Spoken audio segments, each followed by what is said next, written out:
Welcome back to Ultimate Combat Radio. Mike Stidham here talking a little mixed martial arts. It was awesome having Jake the Snake Paul on the show. It was. He's a guy that's been around since the early days of Utah MMA, and he's grown a lot. I mean, not just as a fighter, but I mean, it's kind of cool. You watch these young guys come in and they grow up. They're men, responsibly doing stuff and stuff. Brandon, you got to. Have we not seen Jake Paul transform from one Jake Paul to a much 100% in every category, as an athlete, as a person, as a fighter. Still as devilishly good looking as ever. Love that guy. Man, what is going on up there? You guys only take fighters off the pages of GQ. It's ridiculous. They don't have Kafer. That's right, we got Kafer. We're just keeping Kafer. Man. We kind of got Kafer. Yeah, well, he comes in once in a when while. he has a fight, he helps us move. That's the best we friend had you him. can We didn't want him anymore. Wow. He was too beautiful for you guys? He out-beautifuled the beautifuls? All right, the poll question is, what is the biggest story related to mixed martial arts of this decade? And you, the people, have spoken. You voted, unanimously almost, in fact, that, look, this was an unfair marketing ploy by the UFC from every respect because it made it unfair to the average viewer. They put Ariane Celeste in a Bud Light Lime outfit. Let me guess, that was your vote? Everybody voted for that. It was the most pivotal thing that could have been done in MMA because, look, first of all, I'm trying not to drink. How am I supposed to fight that temptation? I'm trying to remain loyal to my wife. How am I supposed to fight that temptation? And I'm trying not to drink. Advertising at its best, huh? Ariane Celeste. No, all right, truthfully, in my mind, the biggest story of the decade of mixed martial arts has yet to be told. And what I'm talking about here is the direction that the UFC is headed in. And this is something that you have to once again give Dana White all the credit in the world. The guy's a genius.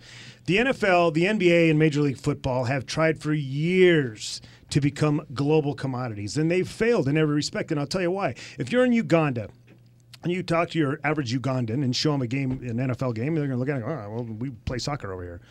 They're not going to get two behemoths, crashing into each other, fighting over this oblong-shaped football. They're just not going to get it.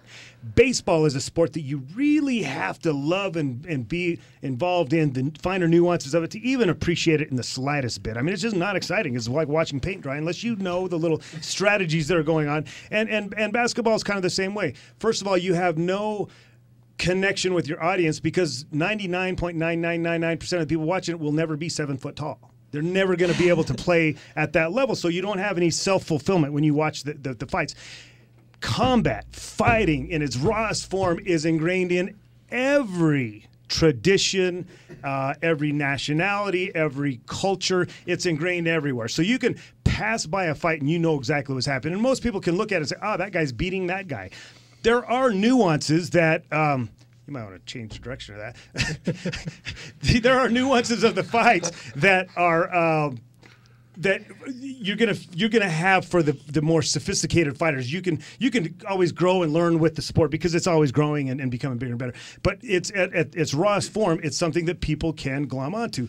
That's what's going to make this sport a global commodity. Right now, it's really big in the States, and it's getting bigger and better. It's not as big as the NFL, but I think it's going to be globally bigger. And that's what Dana White saw, and he thinks they're going to be bigger because they're going to be international. Could something like that be a precursor to like MMA in the Olympics?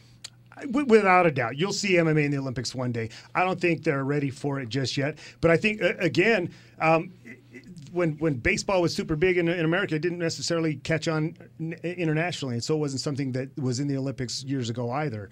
Yeah, absolutely. I think you're going to see that one day, and I think you'll see jiu-jitsu in there.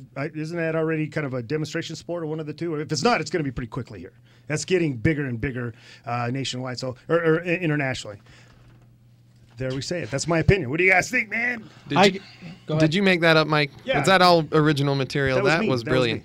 Well, I just think, again, you've got these really cool things here in the States, and people really appreciate it. But as you get international, that's what's going to make it the sport of this century. And I agree with you because, like any Joe Schmo sitting on the couch can see this guy.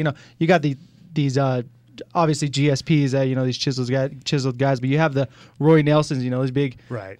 Chubby guys that are in there doing this, They and can compete. They feel like I can do that, and you really don't need a whole lot to train to learn the basics, and they can get out there and they can try to do it themselves, and it'll attract more people to watch it. Agreed. Now, we had a texter text in and said, Mount Rushmore, you got to have Hickson or Hoist on it, and I totally agree. I mean, I'm glad that Jake Paul I picked said that. Hoist. Thank you. And that was good. But I think they texted before you said that, and I was just dumb and didn't see it. So you can't have Mount Rushmore without one of the Gracies on there. And and we talked about this too during the break. Was who's the guy that started UFC? Nobody knows the guy's name, but you got to have him at least in the conversation. He brought this whole thing to the fore. I mean, let's get on Google and find out what his name is. I want to talk a little bit, kind of steer away from MMA for just a minute, but we're going to stay in the fight game here. Signs of the apocalypse. I read in the paper that a group of Amish men have committed Amish on Amish attacks in Ohio. What is going on here, man? Aren't they a peaceful people? 3 minutes. Yes. Well, that's my whole point, man. Why is this happening? I just don't know. I got an idea. Do you have to have a promoter's license to promote fights in the Amish community? No. Let's do it. All right, Joe, what UFC stuff you got to close up with? We got just a couple more minutes here. Interesting thing. UFC is expanding to 34 events in 2012. We only had 20-something this year. And I wanted to bring it up. That's a lot of events. That's 3 events a month. And I wanted to bring it up.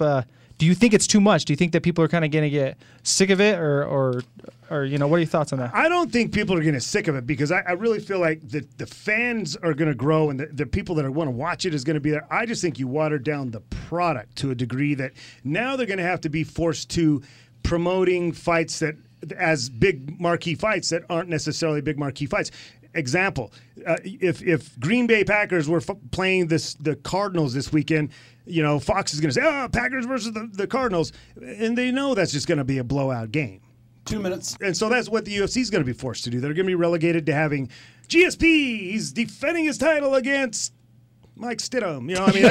It's just they're going to have to try to do that, and that's where I think they're going to find their problem is that people right now, we have confidence that the UFC is going to deliver entertainment. When you pay that $44.95 or whatever it is, you're tuning in because you're going to be entertained that night, but I think you're going to see less of that. I think you're going to see people saying, I'm less inclined to tune in because I'm not so sure these fights are going to deliver like they have been. And do you think, they're doing obviously going to do some more live fights. Do you think that's going to help with it? People are going to watch anyways, or you mean the free stuff? Yeah, the free stuff. Yeah, people are going to watch. Yeah, right now you can watch MMA just about anywhere you want to go, and people are doing it. They're eating it up, and there are still people clamoring for more and more content. They want more MMA, and they're getting it. And they're getting it. And the UFC says, look, we want to deliver. We don't want you just watching our upper tier guys.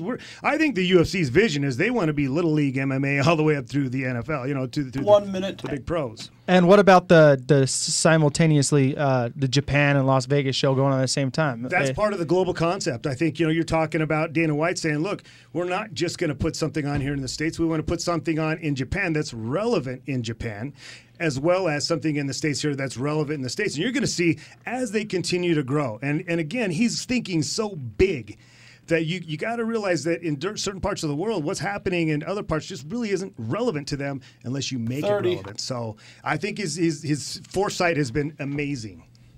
So, all right, well, good stuff, man.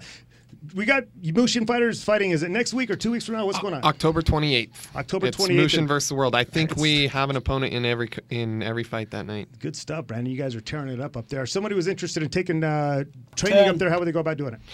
Just Google Mushin self-defense. That's probably the easiest way to do it. All right, tune in next week for Ultimate Combat Radio right here.